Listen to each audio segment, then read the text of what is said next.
Hi there, it's Maria del Gallego here from Premier Sotheby's International Realty. I hope this video finds you and all your loved ones well. I wanted to take a moment and share with you this little video that I created to update you on the state of the market.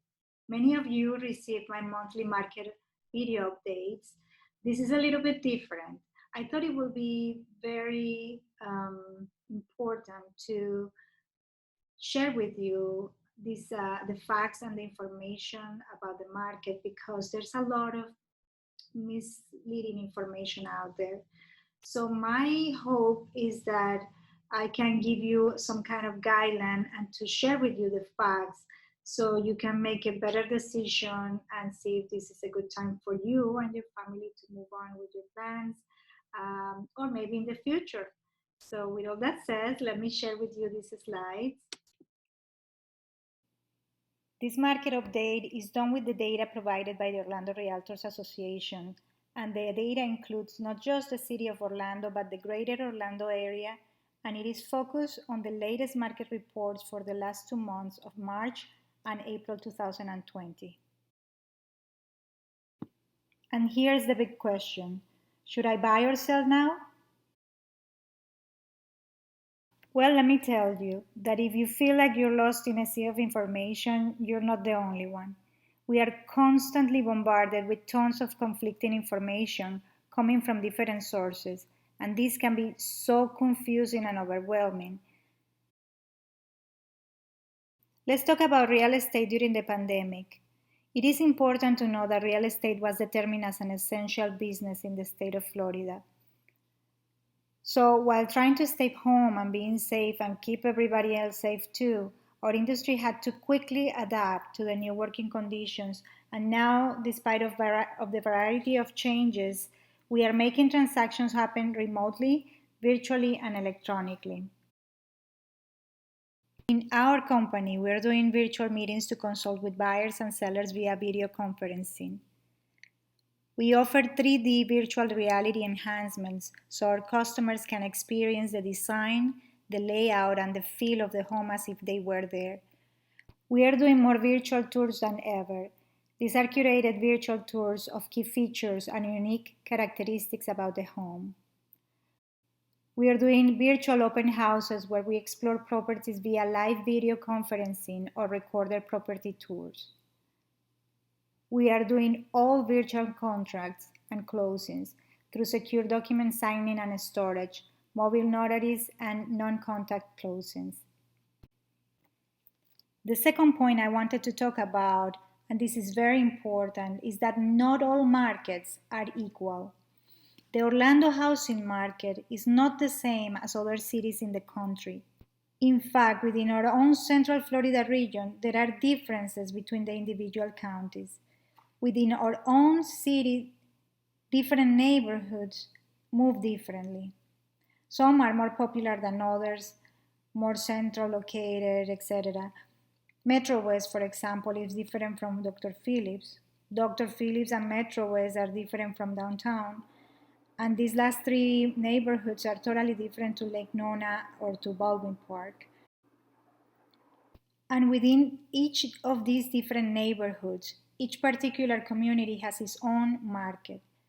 Some communities are very sought after, and with the shortage of inventory, we have to hunt down some homes to be able to find the right home for our customers. Varying price ranges also have different markets.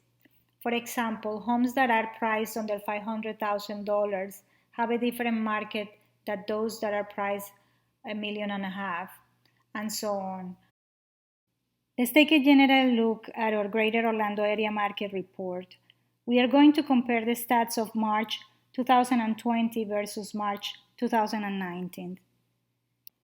The market report for March 2020 saw home sales improve by nearly 2% compared to 2019.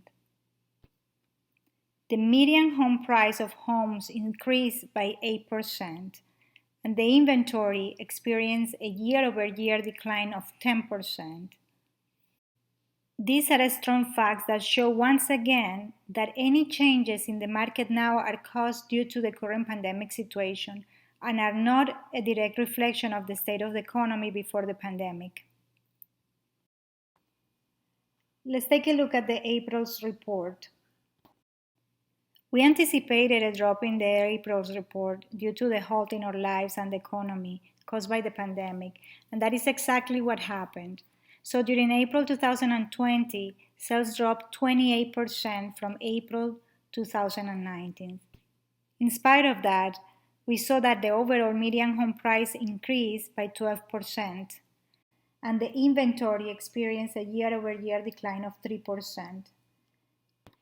Notice here that even though we experienced a substantial drop in sales, the median home price increased. That is very interesting. Let's take a quick look at other important stats.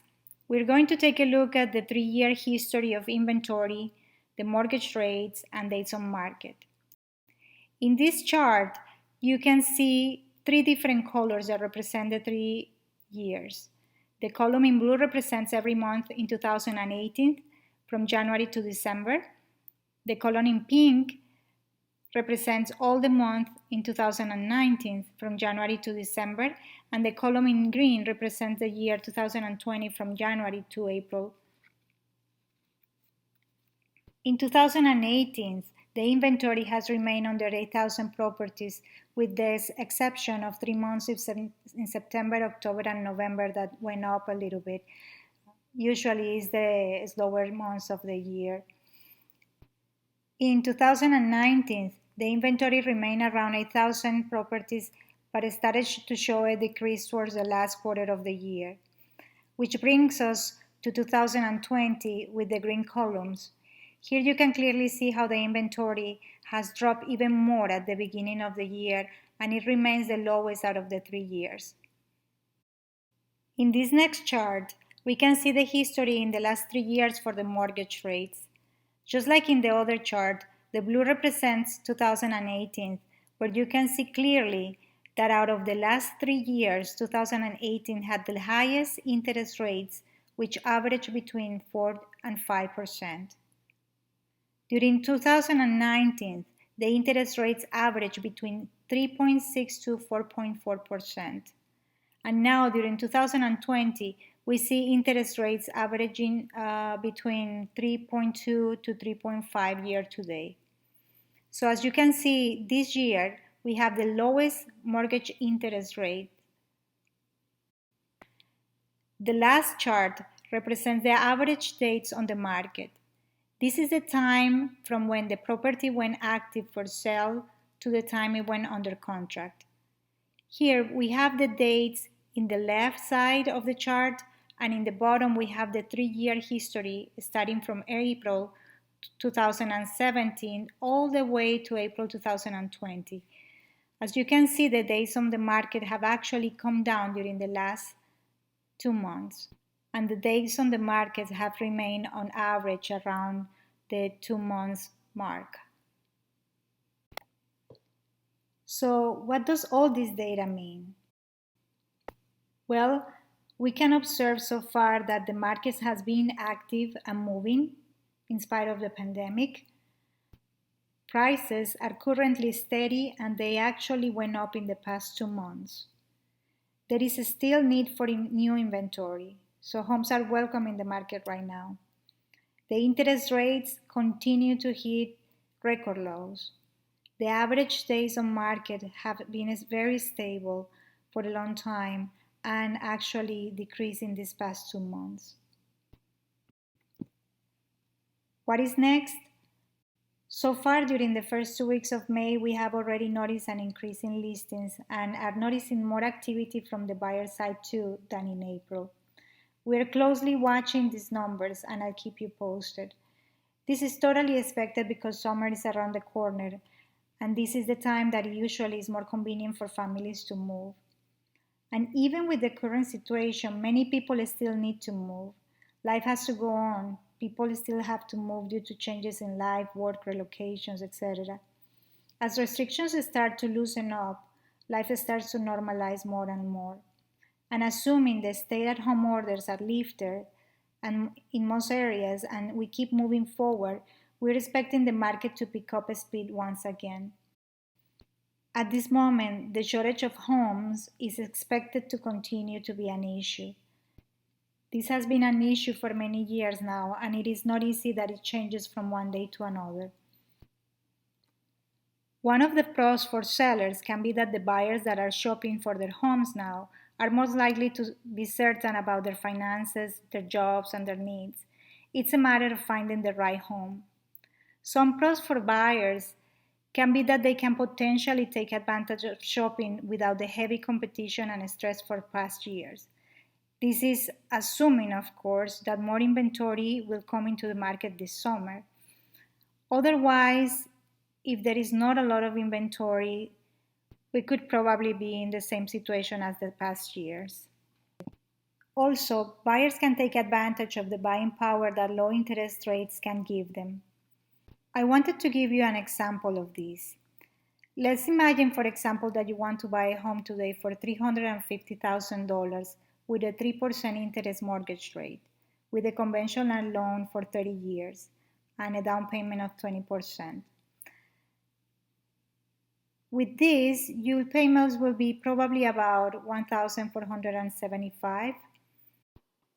If you want to buy a home for $350,000 next year and the interest rate goes up by 1%, the mortgage payments then will be about $200 more. So it will be about $1,675. This is just principal and interest. If you wanted to keep your mortgage payments around $1,500, you will need to find a home then for no more than $315,000. So as you can see, there is a difference of $35,000 that you could potentially lose with this different mortgage rate.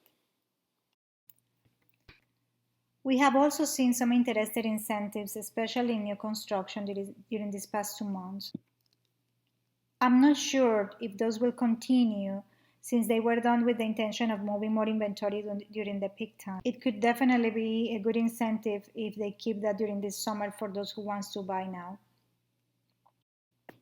In conclusion, now more than ever, it's important to become an expert in your specific market area, as well as to know and evaluate your specific situation. Remember, everybody is different, and there is potential in every market. If you need help with a full market analysis or neighborhood analysis, contact me. I'm here to help.